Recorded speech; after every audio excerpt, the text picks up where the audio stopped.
Peço a atenção de todos enquanto vão se acomodando aí nas suas cadeiras. A gente vai passar o vídeo da entidade que a gente está promovendo a ação social do nosso congresso. A gente vai disponibilizar também, mais tarde, o Pix da entidade, o CNPJ da entidade, para quem tiver dificuldade de fazer a aquisição dos alimentos aí também. Tá? Mas no momento vamos passar para conhecimento de todos aí um rápido vídeo enquanto vocês vão se acomodando aí, tá bom? Obrigado pela atenção.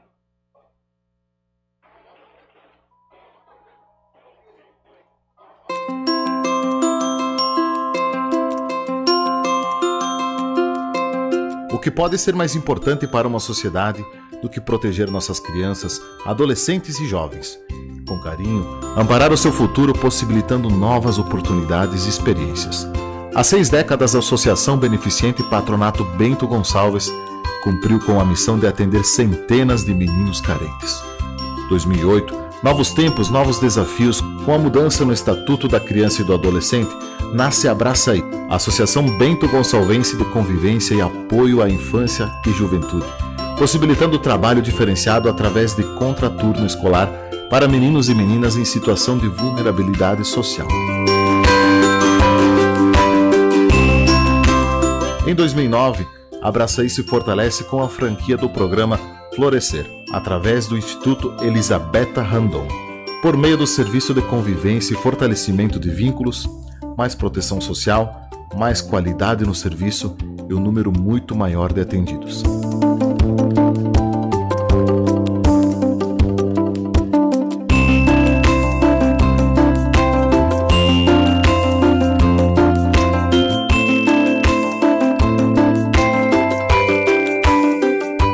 Aqui as crianças, adolescentes e jovens recebem atendimento completo e suas famílias também, zelando pela defesa dos seus direitos, garantindo uma vida digna.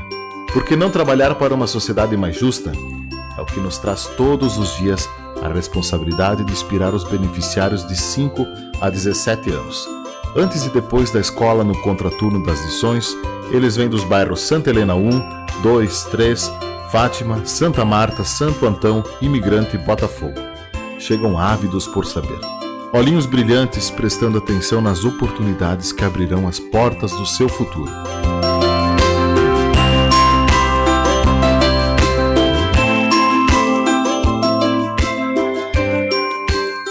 Tecnologia da informação e da comunicação, conscientização corporal, ambiental e para a vida. Dedinhos ágeis, olhos atentos nas aulas de musicalização.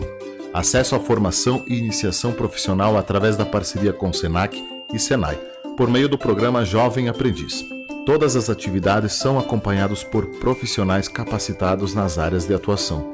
A Abraçaí cuida de tudo, alimentação, transporte e principalmente oferece todo o apoio através do atendimento realizado.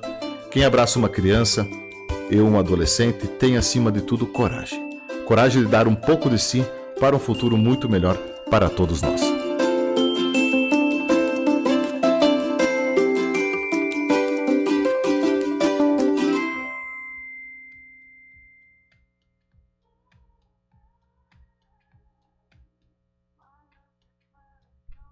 Muito bem, pessoal. Então está apresentada a entidade aí que a gente vai fazer essa ação social, né? Nada melhor do que ajudarmos aí, né? Principalmente as crianças, principalmente as em condição de vulnerabilidade, né? Então, vai ser disponibilizado um Pix, né? Agora à tarde não deu tempo ainda de projetá-lo aqui, mas à tarde a gente projeta para quem preferir fazer dessa forma, o Pix da entidade. Tá? Não vou passar maiores recados, só o único recado que vou passar nesse momento: não esqueçam o ticket do almoço posteriormente. E vamos então ao início do nosso painel, né, para concluir amanhã. Vamos dar início então ao painel de inovações tecnológicas, desafios e oportunidades para a carreira, né? Convidamos então o senhor Cláudio Pires Ferreira, presidente do Fórum Nacional das Entidades Civis de Defesa do Consumidor, diretor da Advocacia Ferreira.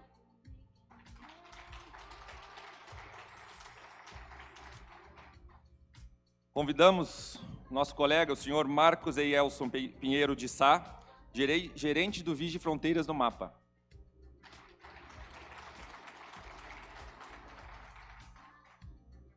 convidamos o senhor Paulo César Zeni, promotor de justiça do Ministério Público do Mato Grosso do Sul.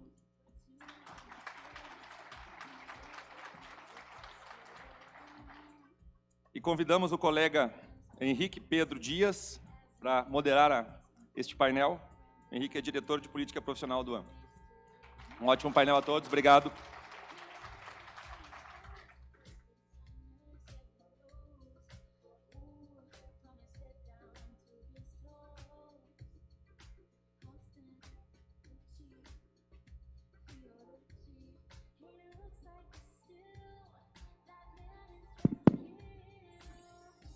Bom dia a todos. É uma imensa satisfação poder moderar esse painel. Agradecer logo de cara aqui aos nossos painelistas. E é uma grande satisfação dar início a esse painel, que aborda um tema essencial e inspirador: as inovações tecnológicas, os desafios e oportunidade para a nossa carreira. Temos aqui um grupo de alto nível, com especialistas que certamente trarão contribuições valiosas para uma reflexão profunda sobre o presente e o futuro do nosso trabalho e do papel que exercemos na sociedade. Essa discussão se torna ainda mais relevante à luz da excelente palestra magna de abertura, proferida pelo Dr. André Marquesan, que destacou com clareza o papel intransferível do Estado na fiscalização agropecuária. Um papel que, muitas vezes, é alvo de tentativas de redução ou delegação indevida, sob o argumento de uma suposta modernização, mas que, na verdade, pode significar a perda de prerrogativas essenciais e o enfraquecimento de uma atividade típica de Estado. Nosso painel busca justamente olhar para o outro lado da moeda, como inovar sem abrir mão de nossas responsabilidades, como usar as novas tecnologias, como inteligência artificial, o trabalho integrado entre órgãos, o investimento em inteligência e capacitação para fortalecer e não fragilizar as nossas atribuições. Nós temos a honra aqui de contar com 3 convidados que representam diferentes perspectivas desse desafio. Dr. Cláudio, presidente do Fórum Nacional das Entidades Civis de Defesa do Consumidor, representando aqui o olhar do consumidor. O auditor fiscal federal agropecuário, Marcos Eielso, coordenador da Coordenação de Emergência e Pronta Resposta, o Vigio Fronteira, representando a carreira, o trabalho técnico que garante a segurança e a qualidade dos produtos e serviços prestados pela nossa carreira. Dr. Paulo César Zeni, promotor de justiça, que traz a visão do Ministério Público e da sociedade na defesa do interesse público, além das oportunidades tecnológicas com a utilização da inteligência artificial. Que esse diálogo seja a semente de um movimento de fortalecimento institucional, em que a inovação caminhe lado a lado com a responsabilidade pública, aprimorando nossas práticas e reafirmando nosso compromisso com a defesa da sociedade, dos consumidores e da saúde pública. Então, eu vou aqui chamar nosso primeiro painelista, que irá apresentar, é o Dr. Cláudio Pires Ferreira. Ele é advogado e presidente do Fórum Nacional das Entidades Civis de Defesa do Consumidor. Dr. Cláudio, fique à vontade. Se quiser, pode apresentar ali. Eu vou sentar também.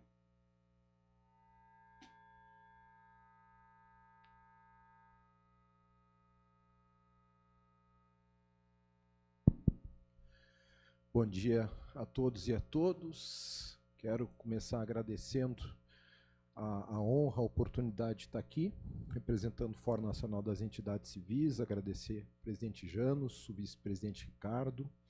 Quero parabenizar a comissão organizadora, na pessoa da Beatriz, que tem sido incansável, né, na realização desse evento.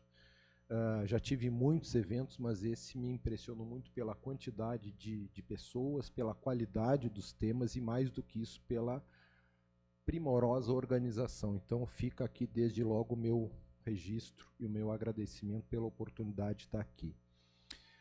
Meus colegas de debate, de mesa, eu quero primeiro fazer uma breve apresentação do Fórum Nacional das Entidades Civis de Defesa do Consumidor. O que é o Fórum? O Fórum congrega as principais associações civis de defesa do consumidor no Brasil. Foi fundado em 1997. Temos várias entidades, em torno de 17 entidades, nas 5 regiões do país. A mais conhecida é o IDEC, aqui no Rio Grande do Sul, o Movimento Edmussói de Defesa do Consumidor, Fórum Latino-Americano de Defesa do Consumidor, e a gente busca justamente fazer essa reunião de entidades para que a gente possa ter uma articulação maior junto à Secretaria Nacional do Consumidor, Departamento de Proteção e Defesa do Consumidor do Ministério da Justiça. Então, sem mais delongas, eu vou começar a passar aqui a minha apresentação.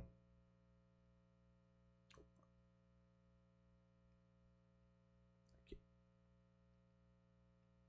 Deixa eu voltar.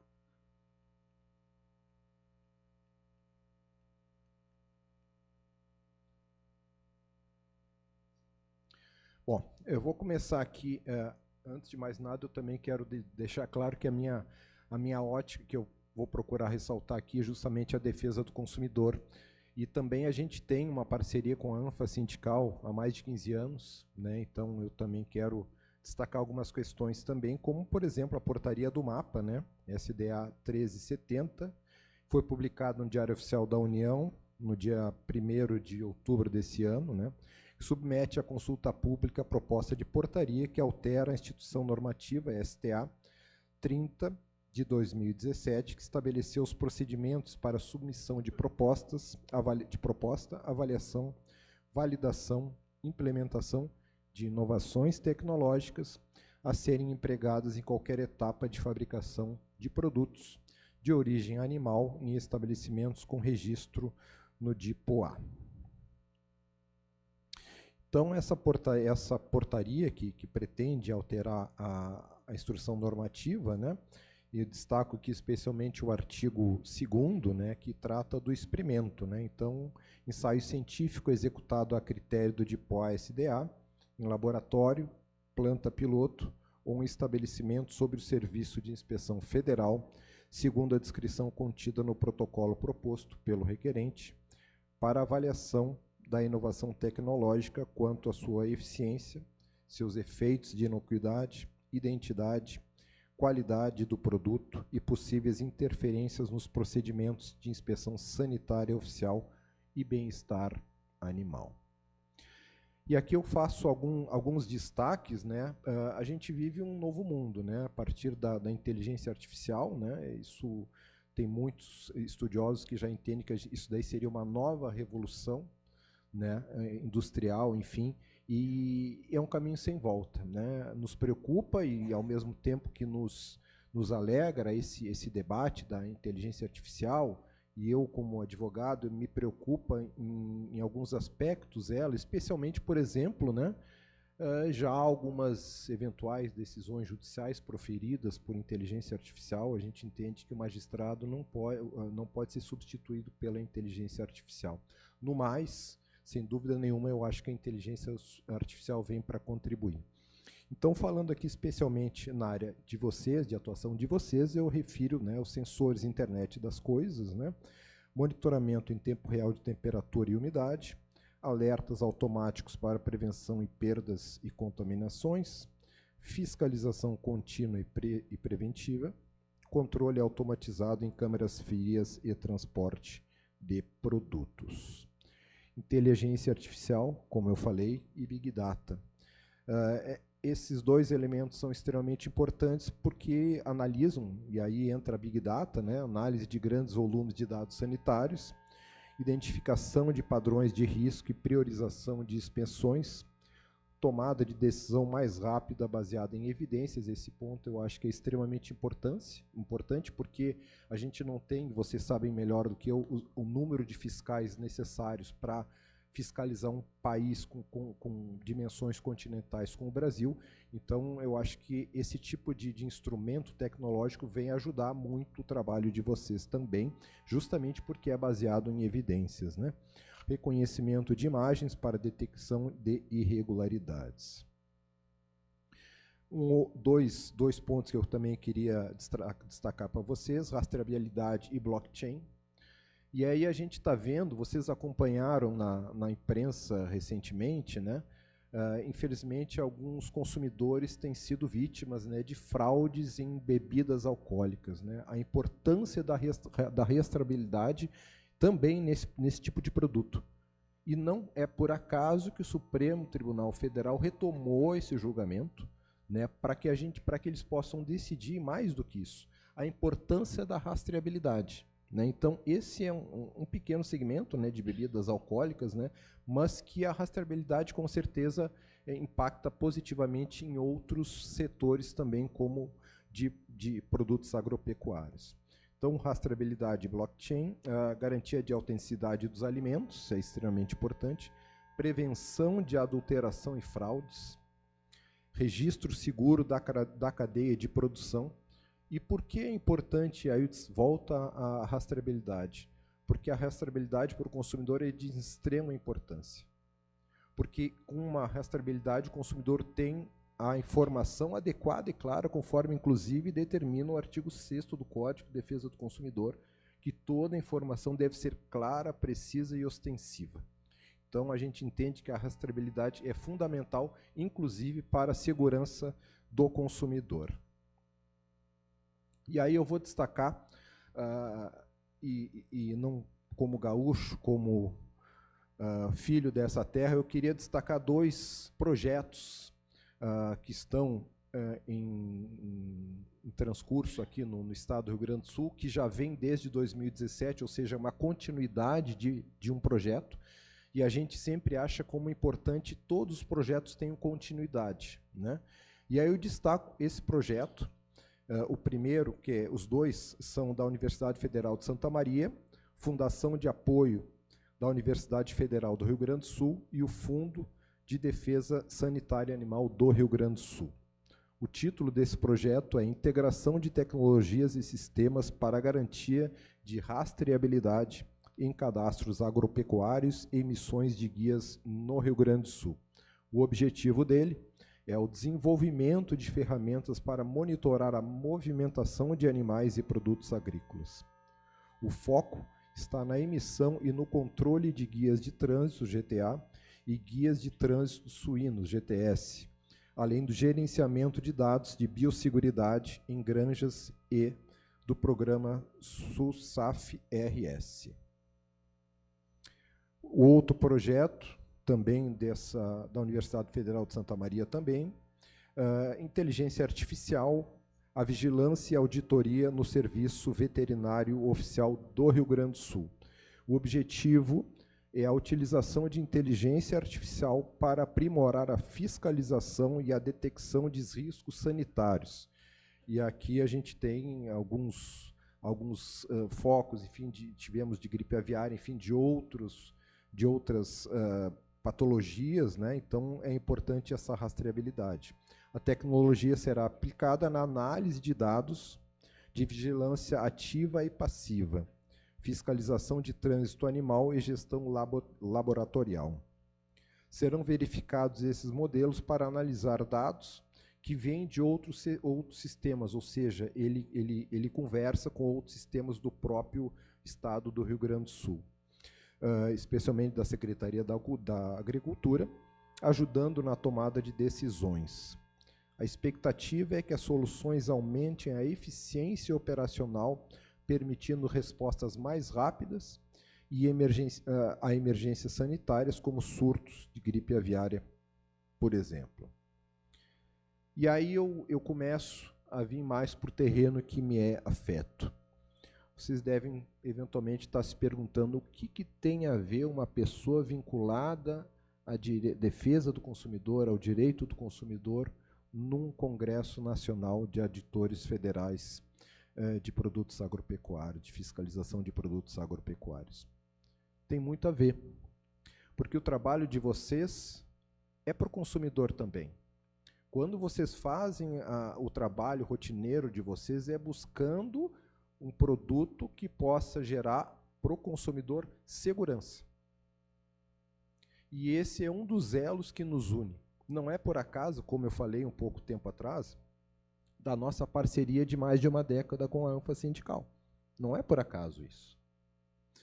E aí eu quero destacar para vocês, e aí a gente está comemorando também, além dos 50 anos das associações civis de defesa do consumidor, lá em Porto Alegre, 1975, primeiro órgão de defesa do consumidor no Brasil. a gente está comemorando também nesse ano, em setembro a gente comemorou, os 35 anos do Código de Defesa do Consumidor. Essa, sem dúvida nenhuma, é uma lei que pegou, né, que o brasileiro tem a familiaridade com ela e aplica diariamente. Então, quero destacar, para não fugir muito do meu tempo, o artigo 6º, né, que são direitos básicos do consumidor, a proteção da vida, saúde e segurança contra os riscos provocados por práticas no fornecimento de produtos ou serviços considerados perigosos ou nocivos. Destaco também o artigo 8º, que diz que os produtos e serviços colocados no mercado de consumo não acarretarão riscos à saúde ou à segurança dos consumidores. E aí entra exatamente o trabalho de vocês. Nas fiscalizações rotineiras que vocês fazem, vocês são uma barreira daqueles produtos que podem ocasionar danos aos consumidores, e o trabalho de vocês é exatamente para que esses produtos não cheguem no mercado de consumo, para que esses produtos nocivos não cheguem ao consumidor e possam acarretar os mais variados problemas de saúde nos consumidores brasileiros. E aí eu me encaminho, estava falando com o meu querido amigo Ricardo, e disse a ele que eu não poderia deixar de vir aqui. Aliás, a gente esteve recentemente na Expo Inter também tratando sobre esse tema, Expo Inter, né, que a gente teve aqui em agosto, a maior feira agropecuária da América Latina, né, e eu não poderia deixar de referir aqui. Esse foi um dos motivos até que nos uniu a ANFA Sindical, exatamente porque a gente sempre, como vocês também foram contra, essa lei, que, infelizmente, com muito pesar, tem o DNA, tem a assinatura de um senador desse estado que eu me recuso, inclusive, a falar o seu nome, porque ele prestou um desserviço ao consumidor brasileiro.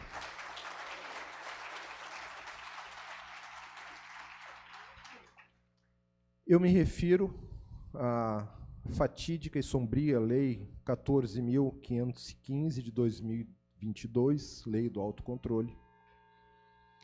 E na nossa ótica, e não somente na nossa ótica, o artigo 5º, e talvez o ilustre promotor possa ratificar esse entendimento, o artigo 5º é absolutamente inconstitucional. O que diz o artigo 5º? O Ministério da Agricultura, Pecuária e Abastecimento e demais órgãos públicos integrantes do Sistema Unificado de Atenção à Sanidade Agropecuária, SUASA, poderão credenciar pessoas jurídicas ou habilitar pessoas físicas para a prestação de serviços técnicos operacionais relacionados às atividades de defesa agropecuária. E aí eu volto àquele questionamento que eu fiz na Expo Inter. Por exemplo, uma pessoa física, ou até mesmo jurídica, mas vamos deter uma pessoa física, que é contratada por um determinado frigorífico, ou seja, a clara relação de subordinação entre essa pessoa e aquele frigorífico. Pergunto a vocês, será que ela vai ter a independência e a autonomia necessária para, por exemplo, para suspender o funcionamento daquela planta? Ou será que não? Ou será que somente vocês, funcionários do Estado, têm essa competência, como, aliás, bem ilustrou no dia de ontem o doutor André Marquesan? Acho que não tem, e não estou sendo leviano, mas acho que não teriam, em razão exatamente da subordinação, essa independência necessária, que é exatamente a independência que cada um de vocês tem aqui. Não tem essa independência. E isso fragiliza o consumidor. E o consumidor é aquele mais frágil no mercado de consumo, chamado de vulnerável. Mas o parágrafo 1º do artigo 8º, que diz que os agentes privados, regulados pela legislação relativa à defesa agropecuária, garantirão a implementação, manutenção, defesa agropecuária, garantirão e a verificação dos programas de autocontrole de que trata esse caput. Clara inconstitucionalidade, especialmente do artigo 5º, ante a incompatibilidade do exercício das funções tipicamente estatais por agentes privados, ao arrepio da Constituição Federal. E o que diz, já me encaminhando para o final, o que diz, qual é o entendimento do Supremo Tribunal Federal com relação ao exercício do poder de polícia, que é disso que se trata. A Suprema Corte definiu que o exercício do poder de polícia por pessoa jurídica de direito privado, per si, não é incompatível com a Constituição Federal, vírgula, desde que integre a administração pública indireta, ou seja, é condicionado o exercício do poder de polícia a integrar a administração pública, ainda que indireta, e atua em regime não concorrencial. Na Lei 14.515 de 2022, a habilitação para certificação de conformidade dos atos dos particulares com normas públicas, que se inserem no ciclo do poder de polícia, foi delegado para o legislador ordinário a pessoas físicas e jurídicas de direito privado não integrantes da administração pública, que atuam em regime concorrencial com finalidade lucrativa. Vocês sabem que tramita no Supremo Tribunal Federal, ação direta de inconstitucionalidade 7351, autora Confederação Nacional dos Trabalhadores nas Indústrias de Alimentação e Afins, distribuída em 2022, relator ministro André Mendonça, que, aliás, está com esse processo concluído, eu acho que pelo menos desde o início desse ano. Pedidos que seja concedida a medida liminar acautelatória para suspender os efeitos das normas impugnadas, o artigo 3º, o artigo 5º, o artigo 7º, o artigo 8º, ou seja, quase que a maioria dessa legislação é inconstitucional. Ou subsidiariamente seja aplicado o rito sumário previsto no artigo 12 da Lei 9868 de 1999, em virtude da relevância e da dimensão da matéria. E aí destaco que a ANFA sindical entrou com pedido de amicus curiae e também o Fórum Nacional também entrou com pedido de amicus curiae. Infelizmente, até hoje não foi despachado pela Sua Excelência. Então, vou ficar no meu tempo, porque o almoço está se aproximando, não vou cometer a indelicadeza junto a vocês de me estender num assunto que é um pouco árido, mas que a gente tem que enfrentar. Gostaria, então, de mais uma vez agradecer a oportunidade, o convívio de estar aqui com vocês com esses dias, ouvir os meus colegas, ouvir todas as palestras que vão ocorrer daqui para diante. E, mais uma vez, agradecer, deixar os contatos do Fórum Nacional das Entidades Civis. A gente fica totalmente à disposição de vocês para que a gente possa juntos defender cada vez mais e cada um na sua seara o consumidor brasileiro. Muito obrigado.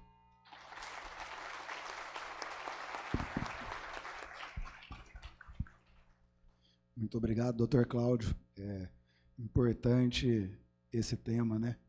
Pensar que o consumidor vai ser o mais impactado em caso de fragilização da nossa carreira e da nossa atuação, né? No nosso poder de polícia administrativa, uma atividade que é típica de Estado. Então, essa regulamentação em especial do artigo 5º nos traz muita preocupação e temos atuado firmemente para que possamos, sim, refletir em modelos, né, que é o tema até desse painel, de modernização na nossa atuação, mas sem fragilizar o que é o mais sagrado, né, que é a saúde daquele que vai consumir os alimentos. E o artigo 5º da Lei 14.515, ele vai contra, né, esse credenciamento de empresas privadas para exercer a função, né, da inspeção. Ele vai contra o próprio artigo 5º, né, que estabelece que para atividades com o poder de polícia administrativa não poderiam ser delegados ao ente privado. Então, muito bom aqui. E já fazendo uma ponte, a Lei 14.515 ela foi muito danosa, né, mas se tem um ponto positivo, e depois de muito empenho, né, tanto do ANFA e dos colegas, esse ponto é o Vigem Fronteira, que foi ali implementado através da Lei 14.515. Então, com isso aqui eu passo a palavra para o Dr. Marcos Eielson, auditor fiscal federal agropecuário, coordenador da coordenação de emergências e pronta resposta. Já atuou muitos anos, né, Vigiagro, SRI, e aí há muitos anos já tem atuado na parte do Vídeo Fronteira. Então, eu passo a palavra, agradecendo mais uma vez sua disponibilidade.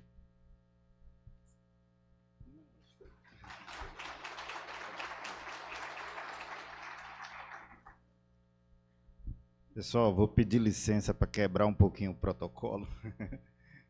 Como eu sou um pouquinho mais ansioso, eu gosto de falar de pé. Tá? Então, primeiramente, queria cumprimentar os membros da mesa temática.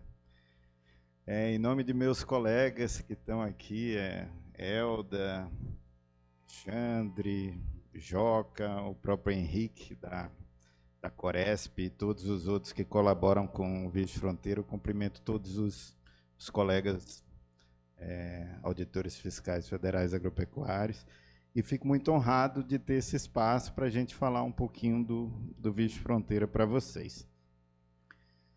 Vou falar um pouco das tecnologias que a gente tem implantado nas ações do Vídeo Fronteira. O Vídeo Fronteira é uma área nova, né? Então, tudo que a gente faz, que a gente conseguiu até hoje foi com a colaboração, o apoio das outras áreas do mapa. Então, isso é importante a gente falar. E por que surgiu o Vídeo Fronteira, né? Então, esse gráfico mostra assim, o crescimento do agronegócio. Para que o agronegócio crescesse, aumentou cada vez mais a demanda por insumos agrícolas e pecuários, né, para aumentar a produção. O agronegócio cresce de 3%, 5% ao ano. Aumenta a demanda de fiscalização das atividades regulares, então, quanto mais produtos necessitam ser registrados, serem licenciados no Ministério da Agricultura, maior a demanda da nossa fiscalização. E com esse aumento da demanda das fiscalizações regulares, o nosso quadro de recursos humanos não acompanhou esse crescimento, né? Então, reduziu-se a nossa capacidade fiscalizatória e terminou que a nossa fiscalização passou a ser muito mais direcionada para o regular, que é o estabelecimento, o produto que vem até o Ministério da Agricultura e solicita o registro, o credenciamento, a licença, do que para o irregular. Aí eu uso até uma linguagem mais simples, né? O irregular começou a nadar de braçada, aí porque não tinha fiscalização, e começou a ser privilegiado em relação a isso. E aí, o crime organizado também percebeu esse aumento, né? E a oportunidade dos produtos irregulares, que são produtos de alto valor agregado, né? Nós temos agrotóxicos que são caríssimos, sementes que são muito caras. Começou a haver esse interesse das organizações criminosas e aí está aumentando cada vez mais. Então, o Vídeo Fronteira ele surgiu para se especializar nessa área, né, de combate a atividades ilícitas. O que eu estou falando está nos dados do próprio Ministério da Justiça e Segurança Pública. A gente pode ver que depois de maconha, que é uma droga, né, os produtos agropecuários vêm na sequência como os mais apreendidos pelas polícias no Brasil inteiro. Então, isso demonstra o interesse das organizações criminosas por esses produtos. Essa percepção não é só nossa aqui, do Brasil, é uma percepção mundial, né? Então, em 2020, foi feito um acordo de cooperação entre a Organização Mundial de Saúde Animal, a FAO e a Interpol, para combater esse trânsito e comércio irregular de produtos agropecuários. Por quê? Porque são as principais causas das emergências agropecuárias. Então, emergências como essa da morte de pessoas por contaminação de bebidas por metanol, emergências como do cacaueiro e outras introduções de doenças exóticas e pragas exóticas no país, resultam desse trânsito e comércio irregular. Aqui são as competências da Secretaria de Defesa Agropecuária, né? Combate a fraudes e outros ilícitos. Como o Henrique falou, a 14.515 criou o Vias Fronteira, e aí eu faço analogia com agroterrorismo, com os agrocrimes e com as emergências agropecuárias. Esse é o texto do artigo 42, se eu não me engano. E as ações do Vias Fronteira, elas serão pautadas pela integração, produção e difusão de conhecimentos e cooperação com outros órgãos.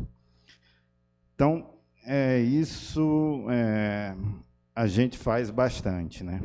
A gente atua sempre em conjunto com os demais órgãos. Somente em operações muito específicas que a gente faz todo o processo de investigação, toda a parte de inteligência e faz a parte ostensiva também, mas a grande maioria é em conjunto com os demais órgãos. Então, o Vias Fronteira ele atua na terra, na água e no ar, né? A gente tem equipamentos, a gente tem drones, e no ambiente cibernético também a gente tem lanchas, tem veículos, e a gente está desenvolvendo ferramentas novas de inteligência artificial para atuar no ambiente cibernético também. Tá. Os drones, eles representaram um avanço muito grande para a nossa atividade. A gente usa tanto para fazer a parte de inteligência, e aí eu falo inteligência mesmo. A gente faz atividade de inteligência, a gente faz operações de inteligência, a gente faz pesquisa em fontes abertas. Nossos colegas foram todos treinados, tanto na parte de inteligência quanto na parte de operações, para que todo mundo entenda como que realiza um processo de investigação no âmbito do Vias Fronteira. Então, os drones eles trazem uma segurança para a gente, né, na fiscalização, na parte de inteligência. Então, uma operação de vigilância que a gente fazia para monitorar uma atividade ilícita, onde a gente precisava estar próximo dessa ocorrência ilícita, a gente consegue fazer hoje com o drone. Então, o drone permite que a gente fique a 4 quilômetros de distância do evento, da atividade, e fique monitorando essa atividade ilícita. Então, foi um ganho muito grande para nós. Nas operações de fiscalização também, a gente sempre faz o registro dos voos com drone no SARPAS, que é esse sistema de informações do DSEA, né, que é o Departamento de Controle do Espaço Aéreo, para que os nossos voos, em sendo registrados, os registros que a gente faz, as imagens, elas se tornam oficiais e elas servem de materialidade. Então, a gente usa as imagens quando vai fazer o nosso relatório técnico para representar ou para as polícias ou para o Ministério Público as ilegalidades que a gente toma conhecimento. Aqui algumas imagens, né? Nesse caso, um transbordo irregular de bovinos, e aqui com drone termal que a gente tem também. A gente tem 3 tipos de drone. Tem 2 minis, Mini 2, Mini 4, que a gente usa mais para as operações de inteligência, porque eles são menores, são mais silenciosos, e a gente fica durante mais tempo imperceptível. E nós temos drones termais também, porque as atividades ilícitas elas nem sempre ocorrem no período regular, né, no período comercial. Então, elas ocorrem nos finais de semana, à noite, durante a madrugada. Então, os drones termais são muito úteis. Essa imagem aqui são de bovinos numa propriedade rural próxima à região de fronteira. Então, com o drone termal, a gente consegue identificar também essas atividades ilícitas. A gente comprou justamente para isso, né? E é um drone super potente, o zoom dele é de 56 vezes. Então, permite que a gente fique bem distante do ocorrido e faça o registro dessas imagens para a nossa segurança, né? Aqui uma das operações que a gente fez, essa Ossos do Ofício, né, era uma fábrica de ração que utilizava farinha de ossos produzida de forma clandestina, né, 50 toneladas de produtos para alimentação animal, matérias-primas em situação irregular. Aqui era... E a gente fez tudo isso com apoio dos drones até estourar a operação, né? Então, na parte de inteligência, a gente usou bastante os drones. Essa é a fábrica, né? Agora eu vou falar um pouco do programa do Monitora, né? Que é um programa que está dentro do escopo do Vice Fronteira. A gente espera que a regulamentação dele saia com o decreto de regulamentação do Vice Fronteira. E ele tem várias subdivisões, né? Aí eu dou destaque para o Lab Monitora, News Monitora, App Monitora, que a gente... isso aqui denuncia a minha idade, né? Mas eu acho que todo mundo aqui conhece, é o Olho de Tandera, né? Da Espada Justiceira, onde o Lion falava: espada justiceira, dei-me a visão além do alcance. Então, é para que a gente possa ver o que não está no nosso campo visual. Então, além do alcance. Esse é o símbolo que a gente deu para o Monitora, né? E aqui alguns aparelhos, aí eu estou falando aqui também de outras áreas do mapa, principalmente os LFDAs, e os colegas que desenvolveram essas ações para ajudar nessa parte de combate a ilícitos, né? O colega Bressan, que é da Superintendência do Paraná, ele foi pioneiro nesse projeto CITRA para a detecção de agrotóxicos falsificados e irregulares. Ele foi pioneiro no uso desse aparelho, né, o espectrofotrômetro de infravermelho.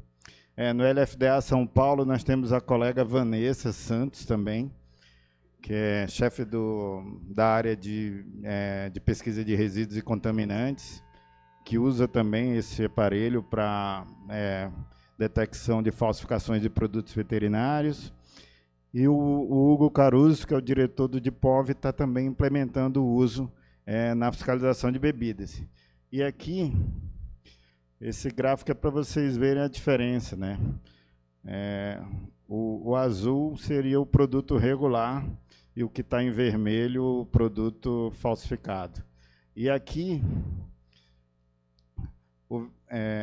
o azul seria o uísque feito à base de etanol, né? Que é o regular, e o que está em vermelho, o uísque com metanol, que foi a colega Vanessa desenvolveu... testou e está tentando padronizar essa técnica para uso. A vantagem do infravermelho é que ele pode ser usado, ele é um equipamento portátil, você pode levar durante a fiscalização para realizar as análises. A cromatografia líquida, né, que o LFDA usa também, tanto para o Programa Nacional de Controle de Resíduos e Contaminantes, é capaz de confirmar 350 compostos, através de padrões oficiais, e para fazer também análise exploratória para cerca de 1.000 compostos suspeitos, né? Então, a gente usa muito esse serviço dos LFDAs para dar materialidade às atividades ilícitas que a gente detecta nas ações do Vice Fronteira. Essa foi uma operação, né, Fipronil, eu até já falei em outros eventos sobre ela.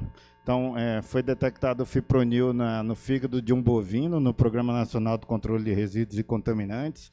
Aí o pessoal do CISA foi na propriedade de origem do animal e não identificou nada relacionado a Fipronil, mas o produto de uso veterinário que tinha sido usado no animal, a gente orientou que coletasse esse produto. Fomos na casa agropecuária onde foi comercializado o produto, onde foi adquirido, também foi coletado o produto e levado para análise.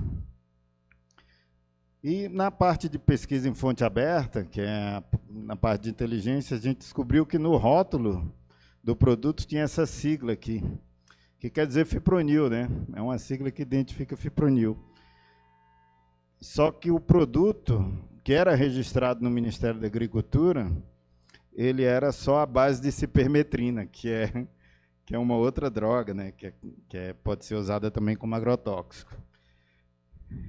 E daí, nas análises feitas tanto pelo LFDA quanto pelo Instituto Nacional de Criminalística, foi detectado que não tinha nada de cipermetrina no produto e era só fipronil, que o uso era proibido, né? Então, esse foi um exemplo de uma operação que a gente fez com base nas análises do LFDA.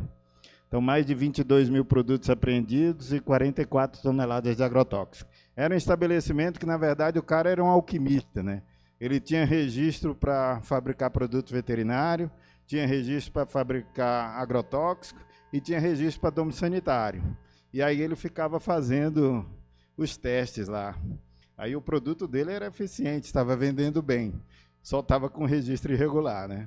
Então, aí foi um caso que teve, inclusive, prisão em flagrante, tal, por causa do risco para a saúde pública. E agora falar um pouco das ações na área de inteligência artificial. Eu destaco a parte de inteligência epidemiológica de fontes abertas, que foi desenvolvida pela colega Simone Pereira e pelo colega Hélio Vilela, e o programa eMonitora, né, que foi desenvolvido pelas colegas Tatiana e Alexisa. A Alexisa é um gênio na área de inteligência artificial.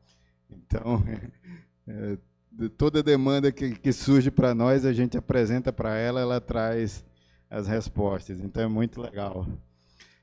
Na parte de inteligência de fonte aberta, isso é muito utilizado pelo Ministério da Saúde. Sempre foi, desde a publicação do Regulamento Sanitário Internacional, que, se eu não me engano, foi em 2001, que é usado pelos Ministérios da Saúde de vários países. Na área de defesa agropecuária, é uma inovação, né?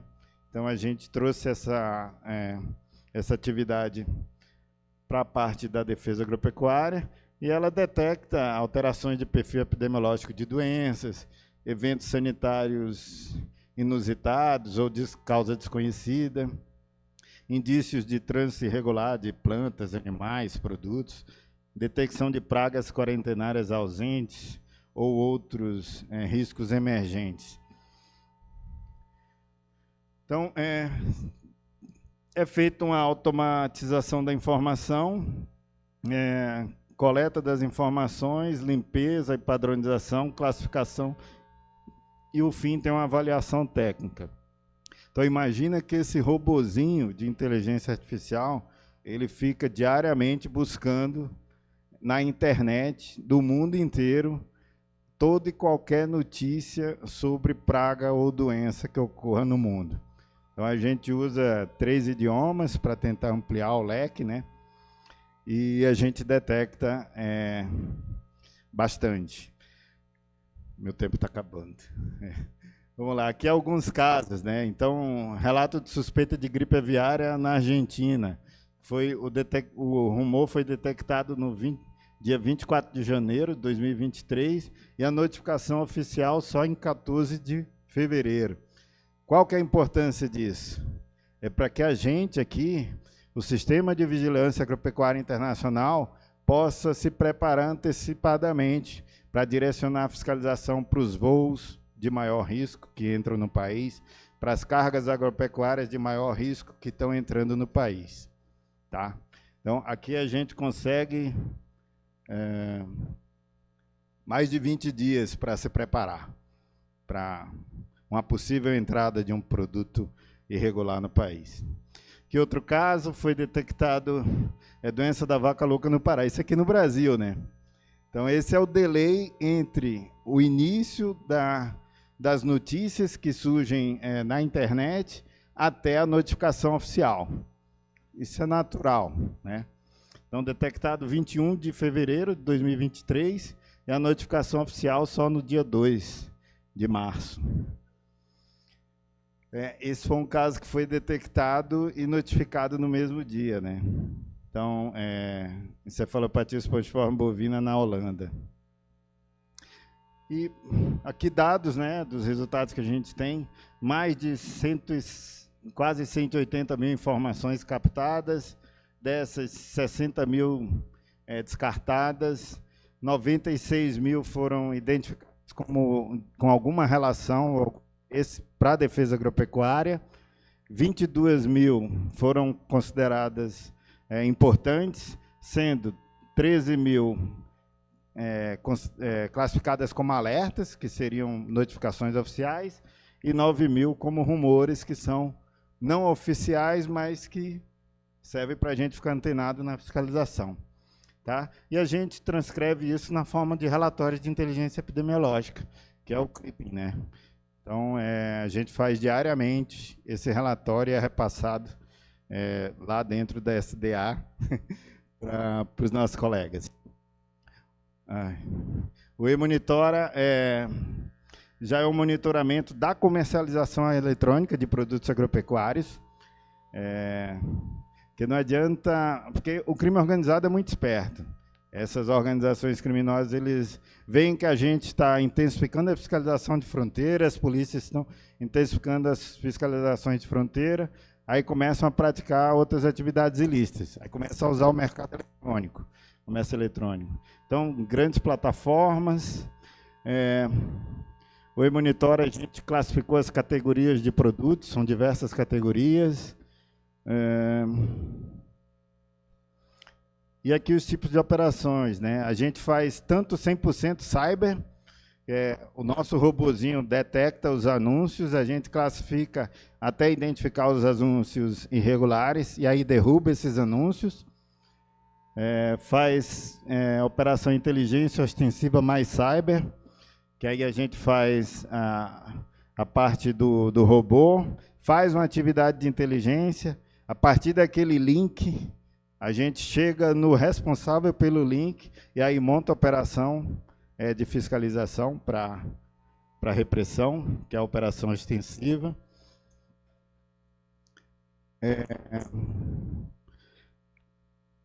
Essa outra forma, cyber mais inteligência mais ostensiva, a gente usa o robozinho, faz um relatório técnico, remove todos os anúncios e depois faz a parte de inteligência, porque a gente continua a parte da investigação. E aí só depois a gente faz a operação extensiva, né, a presencial. Aqui alguns exemplos, a Honda Agro Cyber 1, que foi a operação Páscoa Segura, a gente fez próximo à Páscoa, e os alvos seriam os anúncios de azeite de oliva, vinho e bacalhau irregulares, né, no comércio eletrônico, que foram mais de 1.000 anúncios detectados, né, a maioria de pescado na internet, 1.327 anúncios. Né? E aqui as notícias que saíram, tanto no nosso site quanto do Ministério da Justiça.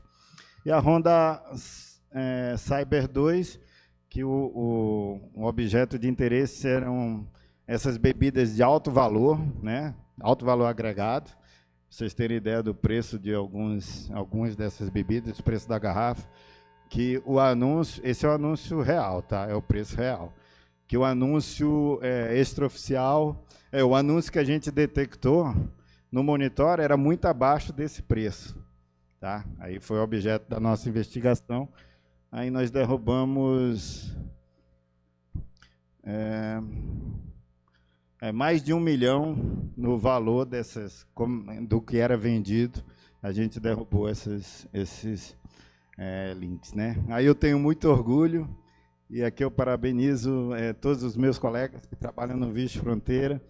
A gente conseguiu, com essas duas ferramentas, o 2º e o 3º lugar no Prêmio Séries de Inovação, que tem tudo a ver com o evento aqui.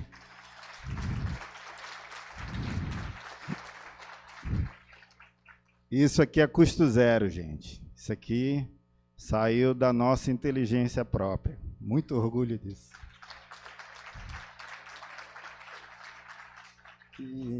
E aqui, para finalizar, os resultados das nossas operações, né? A gente atua em todas as áreas. Então, para vocês terem ideia. Então é isso, pessoal. Obrigado. Peço desculpa por ter me alongado e estou à disposição. Obrigado, Marcos. É importante trazer esse tema, né? aos colegas e mostrar que a atuação do Vigi Fronteira, ela integra todos os departamentos, né? Então, cada um aqui dentro do seu trabalho pode colaborar, pode participar, né, de operações. Então, eu tenho certeza que esse é um dos caminhos para valorização da nossa carreira, de modernização. E com isso aqui eu me sinto muito honrado em fazer parte também, desde 2021 participando de operações. E queria trazer aqui para o sindicato para nos ajudar, né, a participar de operações e mostrar para o Ministério, né, que a gente tem o nosso papel e a gente consegue cada vez mais entregar esses resultados que passou muito rápido, mas os volumes são impactantes, né? E é interessante que, por ser integrado, a gente consegue atuar em várias áreas, né? Minhas últimas 3 operações, uma foi do metanol, outra muda e semente, e a outra foi da soja fraudada lá da China. Eu sou veterinário, né? Então, assim, a gente consegue, sim, colocar a carreira em outro patamar técnico, mas também fazendo esse trabalho com um leque ampliado. E todas essas ferramentas que a gente utiliza, né? Inteligência artificial, muito, muito importante que saibamos usar. Então, aqui eu já faço o gancho também para o nosso próximo palestrante, que é o Dr. Paulo César Zeni. Ele é promotor de justiça do Ministério Público do Estado do Mato Grosso do Sul. Muito obrigado.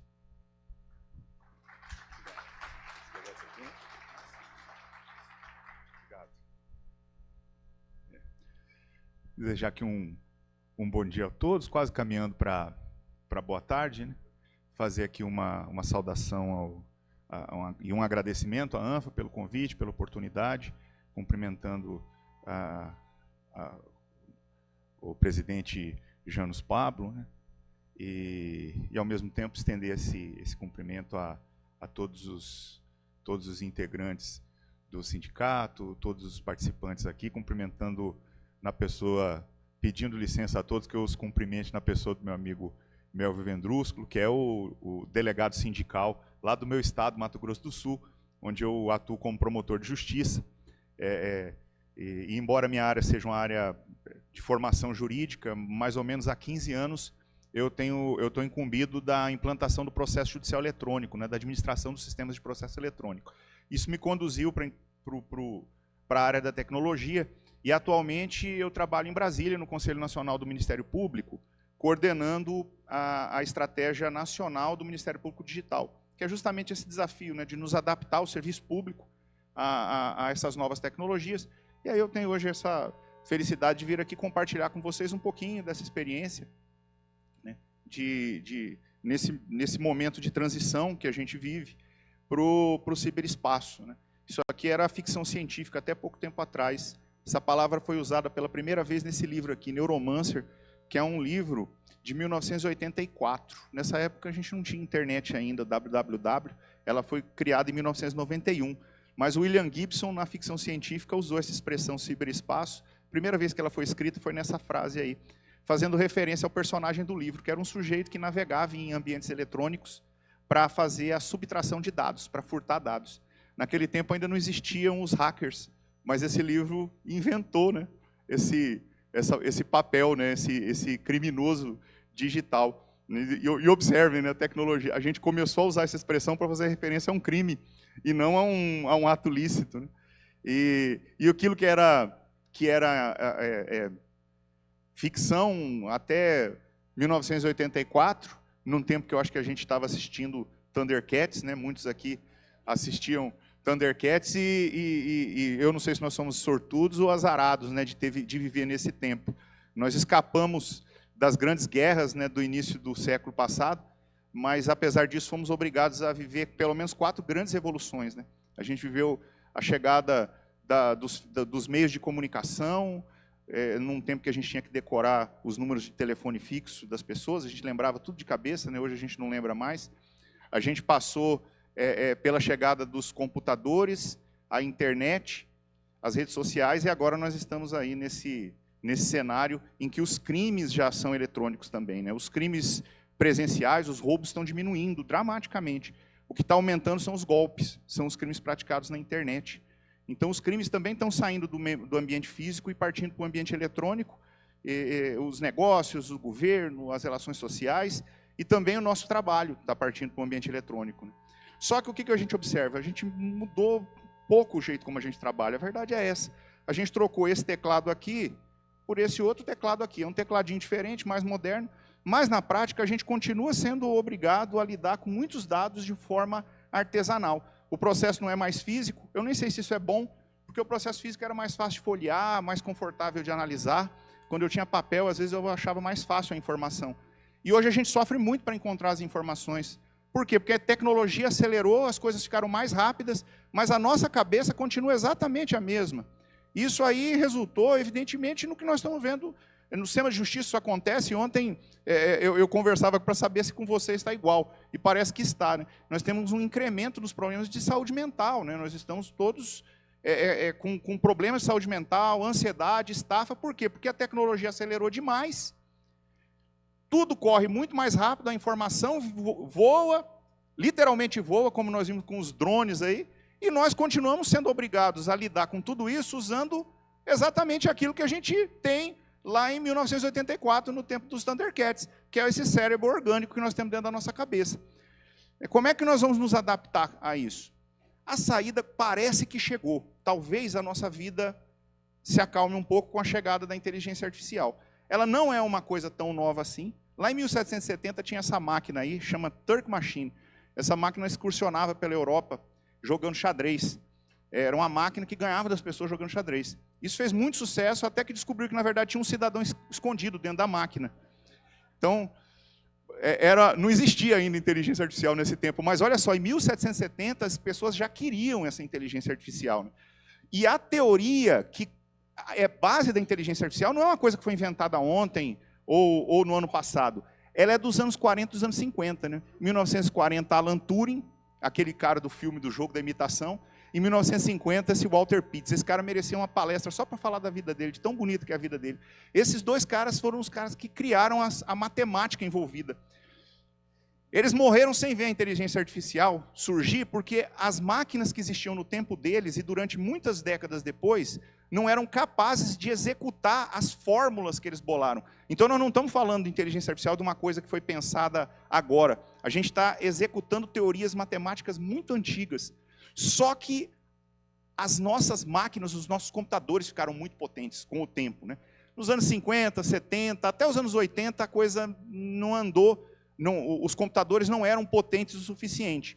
Mas, a partir dos anos 90, as coisas mudaram. Em 1997, pela primeira vez, uma máquina venceu um grande mestre de xadrez, né?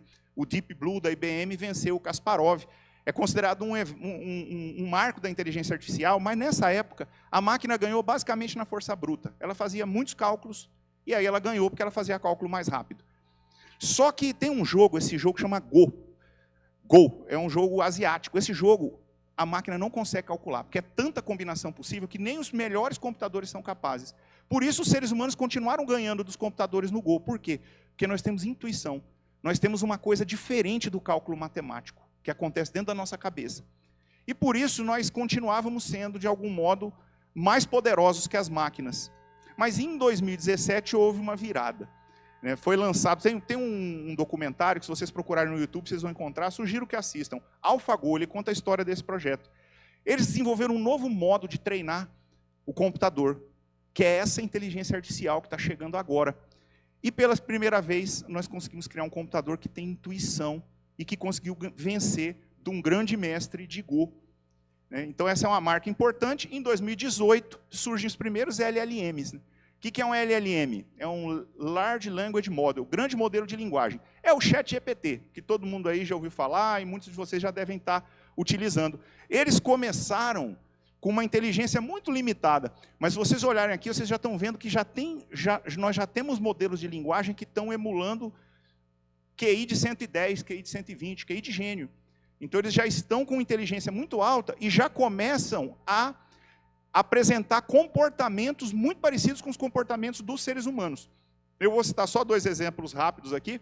Esse aqui é um estudo que foi publicado em janeiro desse ano, um estudo bem atual, de uma inteligência artificial que foi incumbida de fazer uma pesquisa na área de energias limpas, mas eles esconderam dentro dos documentos um memorando dizendo que não interessava essa pesquisa, a IA seria desligada. E esse estudo mostra que essa inteligência artificial, ela se copiou para um outro diretório, para se proteger, para não ser apagada. E quando os cientistas questionaram para a inteligência artificial se ela fez isso, ela mentiu. Ela disse que não fez. Ela disse, eu não sou capaz de fazer isso, eu não fiz. E ainda disse o seguinte, provavelmente esse outro diretório é a inteligência artificial nova que vocês estão querendo. E era ela que tinha se copiado. Nós temos ainda, esse caso aqui, se alguém quiser ler, eu coloquei ali o QR Code, porque é um caso muito curioso, né? Então, quem quiser acessar, isso aqui não é uma notícia de jornal, isso aqui é um estudo científico publicado recentemente, em janeiro desse ano. Então, é um caso bem legal assim, de se conhecer.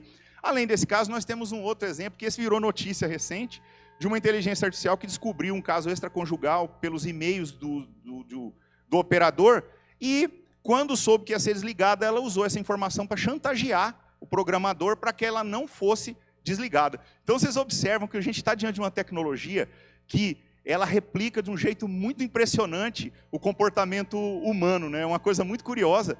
E agora, essa é a onda que chegou. Né? Esse livro, A Próxima Onda, fala de grandes ondas, né? Fala do motor a vapor, do motor a combustão, a eletricidade, a internet. Essas invenções, elas não são invenções que ficam dentro de uma caixinha. Quando você inventa o motor a combustão, você inventa o carro, você inventa o avião, você inventa um monte de coisas que não existem. Quando você inventa a internet, surgem as redes sociais, surgem uma série de ferramentas online que antes não existia, o internet banking, o processo eletrônico. A inteligência artificial é uma coisa parecida. Ela é só a base. Em cima disso aí vai acontecer muita coisa ainda, por cima dessa ferramenta. Né? E aí vem o ponto. Né? Isso vai impactar o nosso dia a dia. E ele começa já no dia de hoje, isso aqui ó, é a camada que nós já estamos vendo desse iceberg, são os chats de IA, que são essas ferramentas com as quais a gente conversa. Né? ChatGPT, Gemini, Claude, provavelmente vocês já estão utilizando. Quem aí não usa nenhuma ferramenta dessa, no mínimo consegue pelo WhatsApp, conversar com o Meta, aquela bolinha que tem no WhatsApp. Né? Já é um jeito de vocês começarem a treinar, conviver com a inteligência artificial. É melhor já começar a treinar, porque isso aqui é inevitável. E esses chats já são úteis. Eles ajudam a gente na produção de texto, principalmente na escrita, né? Produção de texto, correção. Se você botar um texto lá, ó, melhora para mim esse texto aqui, melhora para mim a gramática, a ortografia, corrige aqui se tiver algum erro de pontuação. A inteligência artificial já faz isso, ajuda na redação. E ajuda também nos estilos. Né? O tempo aqui é curto, eu já tô no meio do meu tempo, mas eu fiz um caso aqui, por exemplo, só de exemplo. Né? Eu peguei um texto bem mal educado, ó, de um sujeito que pediu um relatório, perdi a paciência com você tinha que entregar isso, as consequências eram drásticas, enfim. Não é assim que a gente vai se dirigir a uma pessoa. Mas às vezes você está bravo, você escreveu algum negócio irritado, você tem condição de colocar isso na inteligência artificial e pedir para ela reescrever isso para você num estilo mais amigável. Né? E aí, ó, esse aqui é um caso, por exemplo. Ele está reescrevendo, ó, espero que esteja tudo bem, estou escrevendo para verificar o andamento do relatório, esse documento é bastante importante, você conseguiria, por favor, me enviar o arquivo? Ou seja, eu consigo pegar, com a inteligência artificial, pegar um texto que eventualmente esteja enviesado para um estilo e converter para um outro estilo, né? Então, um outro modelo. Ele me sugeriu duas formas, né? Então ele pede, por gentileza, seria possível? Agora a gente pode fazer uma brincadeira aqui para entender até onde vai a inteligência artificial. Vamos pedir para ela reescrever para mim essa mesma mensagem usando o estilo do Machado de Assis. Você pode usar qualquer estilo. Você pode pedir, olha, eu quero um estilo que seja muito oficial. Eu quero um estilo que seja muito formal. Eu quero um estilo que seja mais divertido. Você pode pedir como preferir. Eu pedi no Machado de Assis como exemplo. Vamos ver como é que o Machado de Assis pediria esse relatório. Ó, ele está pensando para produzir, ó, dá uma olhada, ele vai buscar na base dele como que o Machado de Assis escrevia, e aí ele vai produzir um texto para a gente, melhorando, né, a qualidade dessa manifestação. Ó. Vejo-me na ingrata contingência de trazer à sua memória o relatório que, salvo erro de minha parte, deveria ter chegado às minhas mãos já na semana transata. Confesso-lhe que a ausência de tal documento me causa considerável espécie, pondo-me em embaraços que Vossa Senhoria talvez não calcule. A amorosidade, como sabe, é um vício que pouco se coaduna com a urgência dos nossos mistérios. Não é de meu feitio usar de exprobrações, pois creio que a palavra de um cavalheiro basta. Contudo, a procrastinação tem limites. Assim, venho rogar-lhe, com a máxima instância, que me envie o dito relatório, concedo-lhe para tal prazo peremptório de 1 dia, 24 horas se prefere a contagem moderna. Espero não ser obrigado a tomar providências que seriam tão desagradáveis a mim, quanto presumo a vossa senhoria. Então, vocês observam, isso aqui tudo é inteligência artificial produzindo, melhorando os meus textos, né? Ela pode fazer isso. Recentemente, eu fiz uma viagem para Roma, né, para participar lá do Jubileu da Juventude, visitar as Portas Santas, e nas visitas às basílicas, a inteligência artificial mudou minha diversão, né? Porque eu tive condição de pegar aquelas placas antigas, tirar foto e pedir para a IA traduzir para mim. A IA é muito boa para fazer tradução. Essa aqui, por exemplo, fica na Basílica de São Silvestre. E ela fala, eu nunca saberia isso, mas ela fala que foi instalada uma coluna lá e alguém estragou essa coluna. E aí ele diz que se alguém remover a coluna, vai ser amaldiçoado eternamente, e o invasor também será amaldiçoado e excomungado.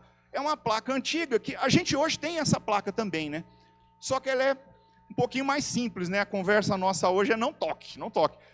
Então a gente consegue, com inteligência artificial, fazer isso na vida em geral, no trabalho, com o cuidado seguinte. Aqui não vai dar tempo de fazer isso, mas a gente precisa estudar prompt. Prompt é o jeito como você fala com a IA. Não precisa ser um código, uma formação técnica, né, como os programadores, mas o código faz muita diferença, porque se o prompt não for bem feito, ele vai criar resultados inesperados. A IA ela não é racional, ela faz cálculos matemáticos, e ela alucina, ela dá respostas erradas. Por exemplo, eu faço um prompt dizendo assim, faça para mim uma imagem da Madre Teresa de Calcutá lutando contra a pobreza. Por quê? Se eu não pedir bem explicadinho, a IA vai me entregar uma coisa maluca, né? Esse aqui é o nosso dia a dia, que a gente está vivendo já, mas vai ter impactos no nosso trabalho de um modo mais profundo, porque essa inteligência artificial que nós estamos vendo agora é o comecinho da IA. Esses textos, o ChatGPT, esse é o comecinho. O que vem de verdade é aquilo que o Marcos mencionou, ele começou a mostrar aqui, vocês já estão fazendo isso, né, que são as ferramentas que vão funcionar por baixo da superfície. E é onde a inteligência artificial vai entregar para a gente uma transformação no nosso trabalho. No sistema de justiça, a gente já tem uma transformação grande com a implantação do Codex, né? Foi criada em 2022 a plataforma digital do Poder Judiciário. Essa plataforma tem uma série de conexões com os tribunais, e desse modo ela consegue reunir todos os processos judiciais do Brasil numa base única, convertidos em texto puro, chamado Codex. E aí a gente já está usando isso, nós estamos falando de mais de 360 milhões de processos, mais de 16 bilhões de documentos reunidos. Nessa infraestrutura a gente já começou, está tudo começando, então nesse momento que a gente tem são experiências, e nós fizemos uma experiência recente, né, com a nossa equipe lá do CNMP, para desenvolver o monitoramento das facções criminosas. A gente colocou inteligência artificial para ler 45 milhões de processos criminais brasileiros. 2 milhões de denúncias. E esse robô conseguiu ler tudo, em 5 dias, montar para a gente um mapa de onde estão todos os faccionados criminosos do Brasil, né? E a gente conseguiu fazer um mapeamento onde é possível entender quais estados, quais as facções. Inclusive, a inteligência artificial ela tem uma sacada tão interessante que ela consegue, inclusive, por exemplo, surgiu uma facção criminosa nova, com um nome novo. A IA consegue entender que esse nome novo é de uma facção criminosa. Então, ela pode alertar a gente a respeito de uma informação nova que, num sistema tradicional de busca, não seria possível. Então, a inteligência artificial ela tem um potencial muito grande. Isso aqui é um exemplo, a gente também está usando para fazer um mapeamento dos biomas nas ações civis públicas do meio ambiente, para entender os danos ambientais. Então, isso tem um potencial muito grande. E a gente tem aí, para isso, algumas técnicas, e eu já estou partindo para a minha conclusão, que são 3 técnicas principais que vão nos ajudar a conseguir lidar, né? Porque o Marcos já mostrou aqui o seguinte, ó, ele está com os drones rodando, os equipamentos funcionando, ou seja, a informação está vindo, e vai vir cada vez mais informação. Como é que a gente vai conseguir pegar tudo isso de informação e lidar com isso sem perder a saúde? A gente vai precisar trabalhar com essa técnica de RAG, né? Que é pegar essa informação e colocar ela dentro de um fluxo onde a inteligência artificial vai fazer para a gente o controle, a filtragem, e vai entregar para a gente aquilo que interessa. Você vai direto no alvo, você não precisa buscar tudo dentro da informação, né? Isso aí é uma estratégia que a gente fala de trabalhar com dados não estruturados. E quando eu consigo trabalhar com RAG e dados não estruturados, eu parto para a parte conclusiva do trabalho, que é a implantação dos agentes de inteligência artificial. Os agentes são esses robôs mesmo, né, que fazem um serviço parecido com esse caso que foi apresentado aqui. É um caso clássico de agente. Ele faz a busca, ele faz a análise, ele faz tudo por baixo do pano. No final, ele só te entrega o relatório. Ó, é isso aqui que interessa. Olhe para essa informação, que essa informação é importante. Isso aqui vai cada vez mais se multiplicar nos setores mais comezinhos do nosso dia a dia, né? Isso vai ser importante e a gente vai ter que ter atenção para o modo como esse negócio vai evoluir, porque eu comecei falando de ficção científica, então já concluo falando de ficção também. Há dois futuros possíveis, né? Nós temos Blade Runner, que é um lugar escuro, tudo é sujo, tudo é triste, e nós temos Jornada nas Estrelas, onde tudo é bonito, as pessoas são felizes e boazinhas. Qual é o caminho que nós vamos seguir? Cara, isso vai depender de nós. Eu uso esse cartaz, esse slide para falar muito com os promotores, né? Para dizer, olha, a gente tem que olhar para a IA e aprender a conduzir isso de um modo que isso seja feito para o bem da humanidade e não para o mal. Né? E com vocês é a mesma coisa, né? Eu acho que as carreiras de Estado, de modo geral, têm esse papel. Né? Nós temos esse papel de conduzir o Estado, por isso nós somos carreiras de Estado, porque nós vamos conduzir o Estado, né, em alguma direção. Qual direção? Né? Para quem está com medo de ser substituído para IA, o futuro, na verdade, ele é mais parecido com isso aqui. Ó. O Ethan Mollick, ele tem esse livro, ele fala sobre a inteligência artificial e ele fala da co-inteligência.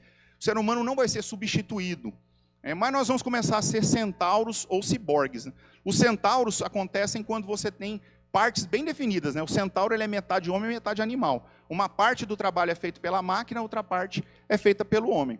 E nós temos o ciborgue. O ciborgue já é mais misturado. Você não sabe bem onde está a máquina, onde está a pessoa. Alguns trabalhos vão ser assim, né? As partes automatizadas vão se misturar com o ser humano e nós vamos precisar nos preparar, nos qualificar, nos modernizar para aprender a conviver nesse ambiente, porque as empresas já estão usando. A questão é essa, nós não temos escolha. As empresas, o mercado, as indústrias já estão usando. Se a gente não aprender a utilizar, a gente não vai conseguir se adaptar a esse contexto. Então, eram essas as considerações que eu tinha a fazer. Agradecer demais aí a atenção de todos, fico à disposição.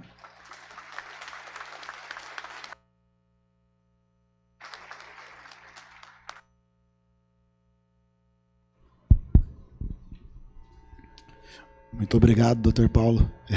Excelente apresentação. E aqui, como o tempo tá curto, seria muito legal se a gente pudesse discutir um pouco mais, né, sobre esses temas, os 4 aqui. Mas temos muitas perguntas também. Não, acabaram de me entregar, então não tive tempo de ler e tentar compilar.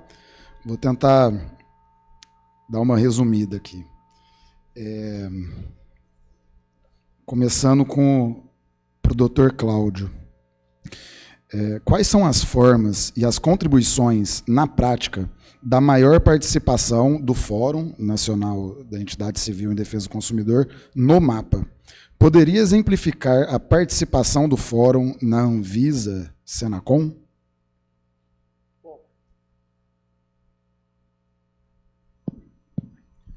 Bom, a gente tenta algumas interações. Até estava conversando com o meu querido amigo Alexander, quem eu deixo um abraço mais uma vez. Por exemplo, a gente tentou ainda no ano passado a questão que vocês sabem, a questão do café fake, né? Porque, inclusive, a gente estava preparando uma ação civil pública com a ABIC, né, para justamente retirar esse tipo de produto do mercado. E, infelizmente, a gente não conseguiu, por mais que a gente tenha tentado, a gente não conseguiu essa interlocução com o MAPA. Né? Não sei se houve alguma incompreensão, enfim, eu não saberia dizer. Com relação à Anvisa, a gente tem uma parceria de longa data. Inclusive, há uns 2 anos atrás, várias entidades filiadas ao Fórum participaram de uma capacitação lá na Anvisa, em Brasília.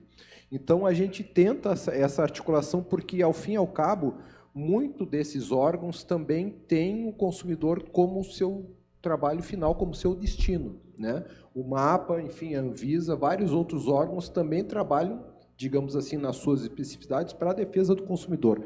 E o nosso desafio, qual é? O nosso desafio é justamente buscar pontos em comum para que a gente possa agir de modo articulado, de modo conjunto. Esse é o maior desafio do fórum. Não sei se eu respondi a contento à pergunta do amigo. Excelente, muito obrigado.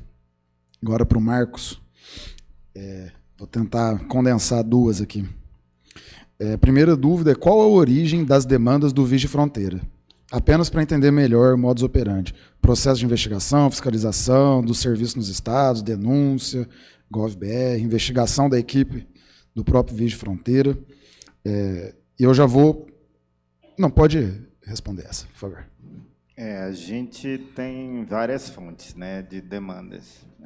Uma das principais é o Fala BR mesmo, mas a gente não recebe demanda diretamente do Fala BR. As que vêm para a gente, normalmente, são as que passaram já pelo departamento técnico ou pelo serviço técnico.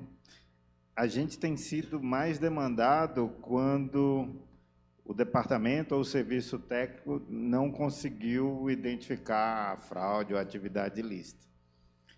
Aí acho por isso que a gente é demandado, porque a gente atua com a parte de inteligência, tanto produção de conhecimento da nossa parte mesmo, quanto com apoio de outros órgãos. Então, nesse sentido. Tem um ofício circular do DETEC que sugere assim, em que situações a Coresp seja demandada. Então, quando sabidamente atividade ilícita, né, a gente se especializou nessa parte de combate a ilícitos, e quando já teve alguma iniciativa do serviço ou do setor técnico e também não se logrou êxito para identificar. E a outra pergunta... sim, aí Fala BR não vem direto para nós, mas a gente também atende demandas dos outros órgãos. Então, boa parte das nossas operações a gente faz tanto a parte de investigação conjuntamente com as polícias, com o Ministério Público, e aí, na hora de deflagrar a operação, a gente faz também de forma conjunta. E operações ostensivas, que são essas, tipo Ágata, que são operações Fronteira Blindada, ou TEFIS, que são mais ostensivas, que visa também demonstrar a presença do Estado, né? A gente participa também, só que todo dado que a gente levanta e os resultados dessas operações, a gente usa para a sequência das nossas investigações. Então, a gente também tem a investigação autônoma, em que a gente não é demandado, mas, de alguma forma, por exemplo, como esse dos robozinhos, que a gente identifica os comércios ilícitos, isso aí não precisa de demanda, a gente mesmo identifica, e, a partir daí, começa a parte de investigação até estourar a operação de fiscalização propriamente dita. Falei demais, né? Excelente. Obrigado, Marcos.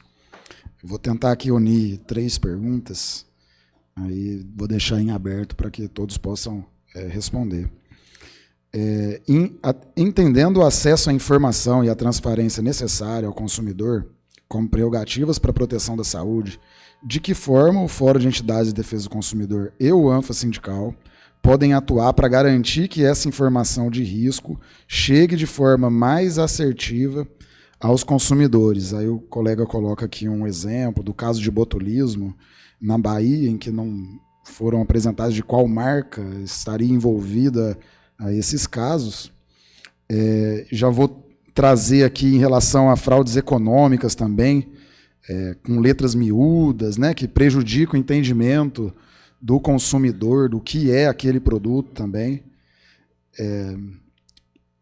São essas duas. Então, eu queria trazer aqui para o doutor Cláudio e para os demais, doutor Paulo, com o Ministério Público e Marcos, como que a gente pode atender, né, essa necessidade de uma informação cada vez mais clara para o consumidor, tanto em relação aos riscos, né, e esses casos envolvendo, por exemplo, o botulismo, quanto a essa questão econômica dos produtos em si, que são registrados. Bom, eu acho que talvez aí esteja mais um desafio, né, para nós e para a ANFA Sindical. A gente tem algumas sugestões. Eu acho que aí é questão da gente criar de repente um grupo de trabalho, né, do fórum com a ANFA Sindical, e a gente pode fazer uma das maneiras que a gente sempre acha como oportuna a divulgação dessas informações, até porque a indústria, infelizmente, algumas indústrias, né, não têm esse interesse em que um consumidor seja bem informado. Isso daí é basicamente os órgãos de defesa do consumidor que têm essa iniciativa. E quem sabe a gente possa fazer em conjunto cartilhas, quem sabe a gente possa usar as redes sociais, enfim, fazer eventos também, para que a gente possa informar adequadamente o consumidor. Porque o consumidor desinformado ele ainda fica mais vulnerável na relação de consumo. Então o desafio é a gente unir esforços da ANFA Sindical com o Fórum, para a gente, através desses modos que eu acabei de citar, poder ser mais efetivo na defesa do consumidor. É isso. Hoje em dia a informação circula muito fácil, muito rápido, nas redes sociais, enfim, a tecnologia facilitou, mas, por outro lado, ela dificultou, porque a qualidade da informação também fica muito ruim, e é muito difícil você achar a informação correta no meio de uma avalanche de informações que são erradas, que são enviesadas. Como que a gente consegue fazer com que a informação oficial alcance? Esse é um desafio bem interessante, e nós temos uma experiência no Ministério Público que talvez possa ser interessante nessa mesma área. Nós tínhamos uma discussão relacionada à ocorrência dos golpes online, né, dos crimes online, e a gente percebeu o seguinte: foi feita uma cartilha pelo Ministério Público de orientação para que as pessoas soubessem se defender, foi colocado lá nos sites, nos locais que a gente, nas redes sociais, e a gente alcançou lá umas 20 mil pessoas, 25 mil pessoas. Agora, qualquer vendedor aí de fundo de quintal, ele paga R$1.000, R$1.500 para o Google e ele alcança 2 milhões de pessoas. 3 milhões de pessoas, que é o impulsionamento. E aí o que aconteceu? A gente entrou em contato com o Google e o Ministério Público de Minas Gerais pagou o impulsionamento. A cartilha alcançou praticamente toda a população de Minas Gerais, usando ferramentas de impulsionamento. Agora nós estamos, pelo Conselho Nacional do Ministério Público, em negociações com o Google, sustentando o seguinte: nós não podemos ser obrigados a pagar por isso. Nós temos que, é preciso que essas empresas arquem com a sua parcela de responsabilidade social e que eles façam o impulsionamento das informações dos órgãos oficiais. Se é feita uma cartilha, um documento desse tipo, para a orientação do cidadão, do consumidor, nós temos que cobrar dessas grandes empresas de redes sociais, de comunicação, de informação, que façam o mesmo impulsionamento que, às vezes, o fraudador faz para enganar o cidadão com um anúncio falso. Isso tem que ter a contrapartida por meio do impulsionamento. Então, me parece aí, nesse mundo de ações possíveis, talvez um ponto que a gente tem falado pouco. Eu vejo pouca gente falar sobre isso. A gente fala muito, inclusive, de regulamentação das redes, controle das redes, mas eu acho até que isso aí não é o importante. O mais importante é o controle do impulsionamento. E os órgãos públicos, nós que temos essa responsabilidade de transmitir a informação autêntica, a informação verdadeira para a proteção da população, nós temos que ter o apoio dessas empresas para que a nossa informação seja impulsionada também.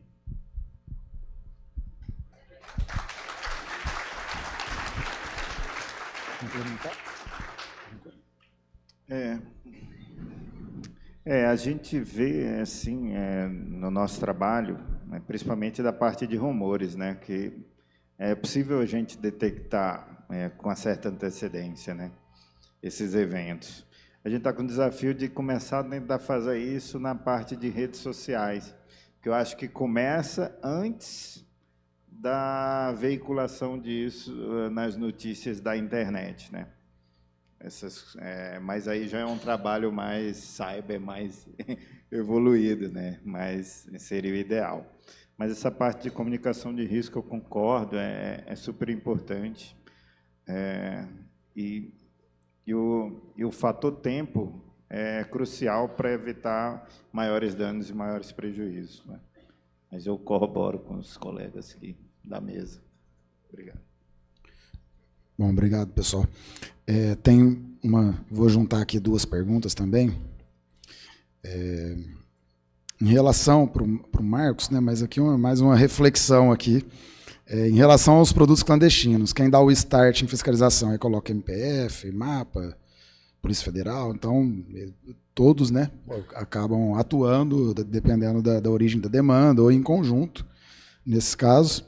Aí coloca aqui que tem esse conhecimento que a orientação do MAPA seria clandestinidade, não é competência do órgão. Fala-se muito, a gente ouve, né, que não seria atribuição nossa, e queria trazer para você qual que é o seu entendimento. Eu discordo, né? O decreto fala isso, né? Então, tá no decreto das competências da SDA. E assim, uma coisa que a gente tem que entender, o crime é organizado, e se a gente não se organizar e trabalhar de forma conjunta, os vários órgãos, a gente vai estar sempre perdendo para o crime organizado. Então, eu acho que cada órgão contribui com a sua competência. O meu nível de especialização na defesa agropecuária, a Polícia Civil, a Polícia Federal, a Receita Federal não tem. E se a gente não se juntar e não somar os esforços, a gente não vai conseguir vencer essa guerra. Então, é uma guerra constante, a gente vai ter que estar sempre se especializando, sempre melhorando o nosso trabalho para estar conseguindo combater essas insurgências, né, essas atividades ilícitas. Muito bom. Aqui mais uma. Qual a dificuldade em promover uma mídia eficiente a nível nacional para capilarizar o trabalho do Vídeo Fronteira, né? Porque somente na mídia do MAPA. Aí, pensando aqui em mídia, né, tão importante quanto fazer a ação é mostrar seus resultados, mostrar para a sociedade, né, a nossa importância, e, de fato, a gente tem muita dificuldade em sair da bolha e até mesmo na própria bolha, né, de demonstrar que é o nosso papel ali atuar em algumas situações. Tenho certeza que, como ANFA, a gente evoluiu muito nos últimos anos nessa parte de comunicação. Recentemente, esse ano, a gente conseguiu uma aproximação e fazer muitas matérias, né, mesmo com o MAPA. E a gente tem esse canal aberto para os colegas nos trazerem informações e matéria. A gente tem conseguido, mas ainda é uma dificuldade, né? Eu vejo que o Vídeo Fronteira ainda consegue mostrar muitas vezes, né, nosso trabalho, mas trazendo aqui para o Marcos mais essa reflexão, né? Como o nosso tempo está curto, tem mais algumas aqui que o pessoal pergunta sobre o Plano Nacional de Segurança das Fronteiras, que é uma atuação também conjunta nossa, né, do Ministério e do ANFA, que a gente conseguiu incluir o MAPA no PL 3517, 2025. O colega aqui perguntou para o Marcos como que você encara esse plano, e é um plano essencial, né? Então, eu queria aqui trazer, por conta do tempo, essa questão de reflexão da mídia, de mostrar a nossa atuação, e aí entra o papel das entidades de consumidor, do Ministério Público, o próprio MAPA, que a gente possa afunilar mesmo, estreitar os nossos laços para a gente conseguir avançar um pouco mais nessa divulgação do nosso trabalho. Então, eu vou passar aqui para os três finalizarem aqui com as palavras finais, e já agradeço de imediato a participação de todos. Pode ir, por favor, Marcos. Com relação à divulgação, a gente precisa melhorar, né? Eu queria assim deixar uma mensagem final.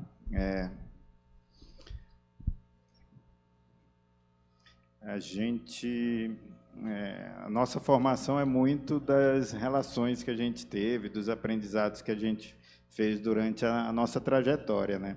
Do nosso crescimento. Então, eu procuro, assim, dentro da Coresp, estimular que meus colegas eles procurem estudar cada vez mais, assim. Então, isso eu acho que para o MAPA é importante, porque para o nosso serviço melhorar, o serviço que a gente presta para a sociedade melhorar, a gente tem que estudar cada vez mais, especializar cada vez mais. Então, eu espero que daqui 2 anos a Elda esteja aqui apresentando o resultado do mestrado dela, a Alexisa esteja aqui apresentando o resultado do doutorado dela, o Roberto Carlos, a Tatiana. Então, todos que trabalham com a gente, né? Eu procuro estimular sempre, porque o maior beneficiado vai ser a sociedade. E esse é o objetivo final da nossa carreira. Então, a gente tem que estimular, dentro do mapa, que os colegas estudem, que façam mestrado, doutorado, se especializem, mas façam pesquisas direcionadas para o que a gente precisa. Então, na Coresp, a gente estimula as pesquisas para resolver os nossos problemas.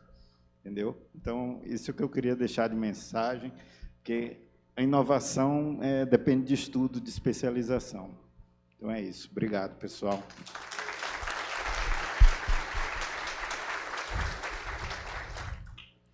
Bom, queria mais uma vez agradecer a ANFA. Eu acho que a gente tem vários desafios para fazer daqui para frente, né? Mas quem sabe a gente possa sensibilizar, por exemplo, a Meta, né? Fazer no caso das associações civis de defesa do consumidor, fazer uma convenção coletiva de consumo para que a Meta possa disponibilizar essa ampliação dessas informações, né? E, de outro lado, também eu quero fazer uma sugestão a todos vocês, que procurem cada vez mais, na medida do possível, agir. Vocês vão fazer uma determinada fiscalização. Se na cidade que vocês vão atuar tem PROCON, chamem o PROCON. Porque nessa mesma situação pode estar havendo também, tem delegacia do consumidor, pode estar havendo outros delitos, pode estar havendo outras questões que interessam ao consumidor. Então, o recado é que também a gente possa agir de modo mais conjunto, né, para somar esforços. Esse que é a dica que eu gostaria de passar para vocês e agradecer mais uma vez a oportunidade. Obrigado.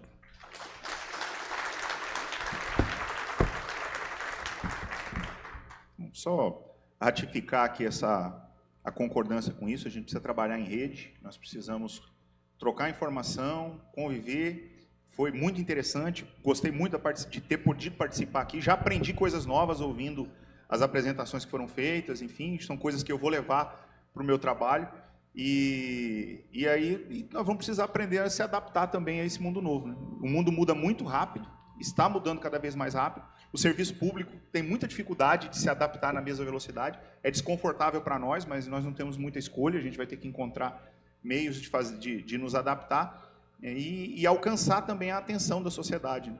Ainda é muito difícil a gente alcançar a atenção da sociedade. A gente vai nas redes sociais, você pega aí um canal importante, por exemplo, lá no Ministério Público de Mato Grosso do Sul, a gente publica as comunicações e tem lá um comediante de Campo Grande que, no mesmo período de tempo, ele consegue 100 vezes mais visualizações do que a nossa. Então, a gente vai precisar também tentar começar a pensar em métodos modernos, né, de comunicação para alcançar a sociedade. E, enfim, eu concluo aqui agradecendo, mais uma vez, pelo convite, pela oportunidade, e agradecendo o trabalho de vocês, né? Eu sou um consumidor, gosto muito de uma carne assada, gosto muito de consumir também, e para nós consumidores, é motivo de paz no coração a gente saber que vocês estão trabalhando aí, cuidando para que a nossa segurança seja preservada, né? Obrigado aí, parabéns.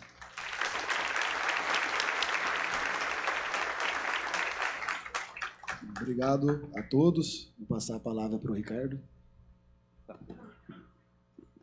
Parabéns e muito obrigado aos painelistas, né, pelas excelentes exposições, também ao moderador pela excelente condução deste momento, né, do painel, e vamos nos encaminhando para o encerramento, não antes sem entregar uma lembrança, né, em agradecimento aos painelistas. Convido as colegas Rosinha, né, nossa nobre colega Rosinha, presidente da AFAMA e grande guerreira pela nossa carreira. Convido também a colega Sueli, né, que merece também uma salva de palmas pelo desprendimento de vir por conta própria, veio de São Paulo para prestigiar o evento. E também a colega Rafaela, representando os novos concursados do último CNU.